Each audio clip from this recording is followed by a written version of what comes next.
There's a storm coming. You sound like you're looking forward to it. I'm adaptable. What are you? Gotham's reckoning.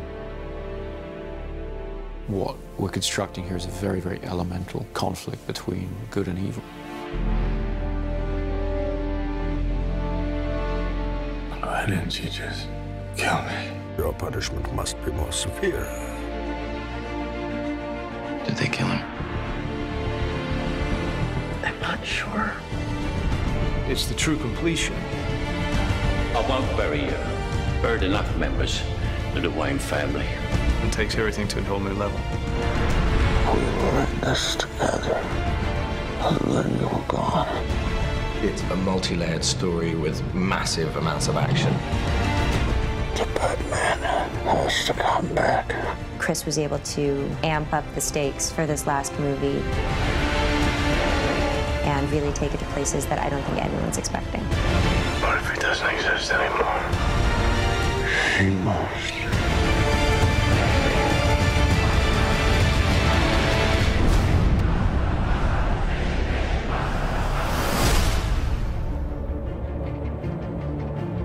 At the beginning of The Dark Knight Rises, we find a Bruce Wayne who's been damaged by his experiences as Batman.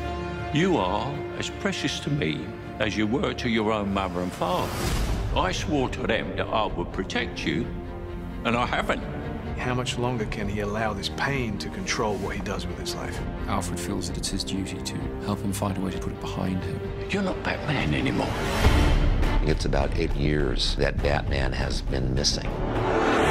And we've gotten to see what Gotham has become. Everything seems fine on the surface, but it's all built on this lie. I am the main sort of facilitator of that.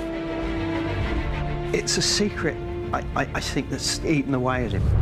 So The Dark Knight Rises is about how that affects Gotham and how things begin to get worse once again. And now it's Bruce having to deal with a new threat to the city and to himself. The choice has to be made. Is Batman going to return? It's the true test of a hero. Confronted with their darkest fears, being taken all the way to the edge. How do they come back?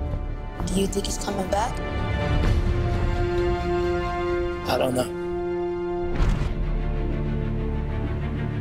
In The Dark Knight Rises, we have an incredible ensemble that we've put together. I remember seeing Christian in the makeup chair. There was a 3-year-old in me that was like, that's Batman. It never stops giving me goosebumps. Standing in the suit, where you walk down the steps and everyone just stops. I really wanted to see Batman meet his match. There's a new kid in town.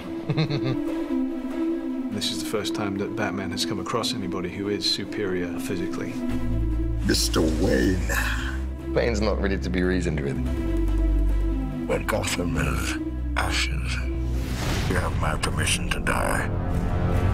Some people want to watch the world burn, or Bane's come to pull the pin on the grenade. Tom Hardy is an extraordinary actor. What Tom is able to do just with his expressions and his eyes, it's terrifying.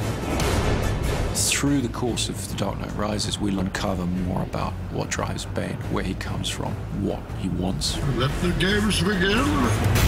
And none of it's good news. He made some mistakes. Who's Kyle? Girls gotta eat. Selina Kyle has her own code of ethics, which sometimes involves doing things that other people might consider questionable. We have to have a way of grounding the character, realizing that Catwoman could just be this calm woman, this grifter, this classic movie femme fatale, really.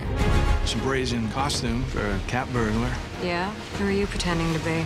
I think Anne understood right from the first that she was going to have to do almost everything in the film herself. She has to be that character. She took it on in the most extraordinary way. The most important thing is to fit into Chris's Gotham City. My Catwoman has to be Chris Nolan's Catwoman. Don't be shy.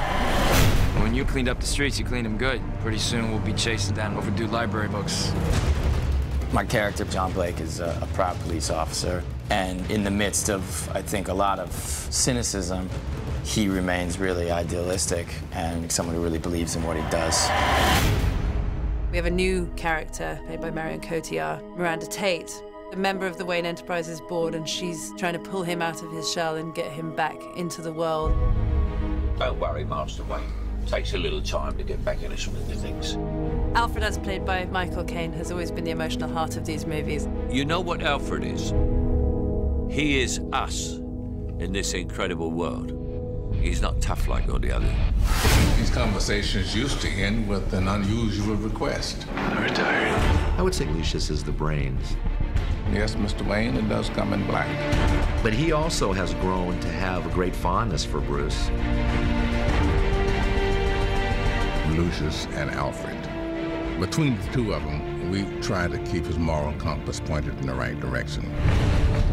And Commissioner Gordon, to some extent, has been left on his own running the police in Gotham. Jim Gordon really is the conscience of Batman, isn't he? What's great with Batman's allies is that they really bring interesting questions that Bruce has to answer in his life.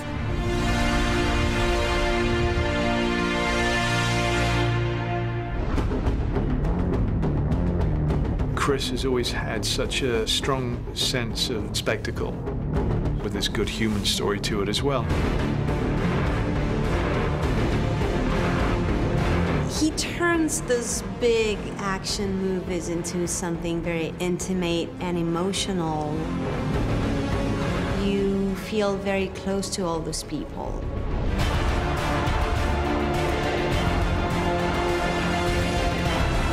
In every movie that Chris has made on the Dark Knight trilogy, he's been able to keep to great filmmaking in terms of the great characters and the great character arcs. He creates whole worlds that you really can get lost in.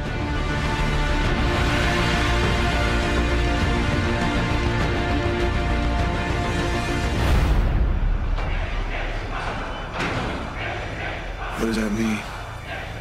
Rise. The Dark Knight Rises is certainly the biggest film that I've undertaken, by far. We really looked back to the silent era of motion pictures, when the image was paramount, when all you had was the scope and scale of a location, thousands of extras, that kind of thing. That's the kind of storytelling I was interested in exploring. Dark Knight Rises is about trying to get some of that romantic scale and modernism into it in a sort of epic way. We started the shoot in India, then we moved to the UK. After that, we went to Pittsburgh, Los Angeles, Manhattan. It's been relentless action from start to finish. We've expanded into the largest of genres, the war movie, the disaster film. They add scale, raising the stakes from a place where they were already extremely heightened. We do get a great kick out of doing this action work. To be in Inverness, Scotland, flying with a fuselage in an aircraft and 4 stuntmen hanging off an airplane. With Chris Nolan, as much as we can physically do inside of that lens is where he would like to go. We had them on the outside of the aircraft, shooting through the windows, and it was a big thing to come together. It has this wow factor. We're back at Carlington, which is this large hangar. You okay? Yep. A lot of the film takes place underground, so we've built a Gotham sewer system and we're pumping an enormous amount of water around it. We wanted to fulfill the promise of Batman Begins, which is that Wayne Manor will be rebuilt exactly as it was, but that the Batcave will be expanded and brought forward technologically. My mother warned me about getting into cars with strange men. This isn't a car. One of the biggest creations was the new flying vehicle, the Bat. It's a big insect. It's nearly 30 foot long and 17 foot wide. It needs to travel very fast up roads. It needs to climb up over buildings. Chris Corbould and Chris's designs are just phenomenal. It's a wonderful new gadget. We have a big stadium that we have to blow up. The Pittsburgh Steelers have kindly allowed us their stadium. We had almost 11,000 people turn up for one day's shooting to play fans of the Gotham Rogues. The biggest challenge is just the sheer scale of the operation that's going on. You know, we've got thousands of people in the stands, we've got multiple cameras, IMAX cameras. This is probably going to be one of the biggest, most demanding visual effects sequences in the film.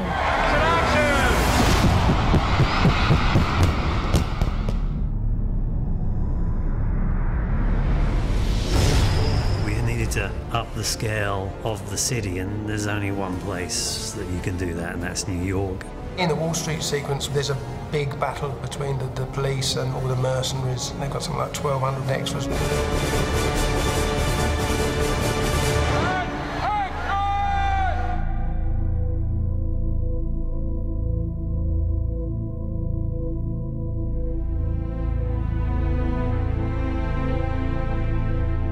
Chris really did want to shoot everything as real as possible, so there's no visual effects enhancing the amount of people that are in that scene.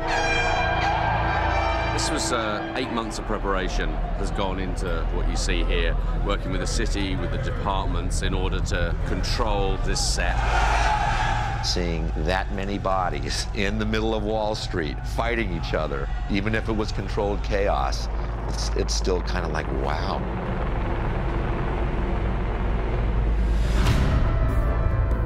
People of Gotham, we have not abandoned you. What does that mean? It means we're on our own. This is certainly the biggest movie that I've ever worked on. But then emotionally, it feels like something that a lot of people can tap into. It's wonderful. It kind of brings things full circle. You see only one end to your journey. Sometimes a man rises from the darkness. Every great story deserves a great ending, and we've really tried to be true to that. The Dark Knight Rises is our attempt to give that great story its great ending. We will destroy Gotham.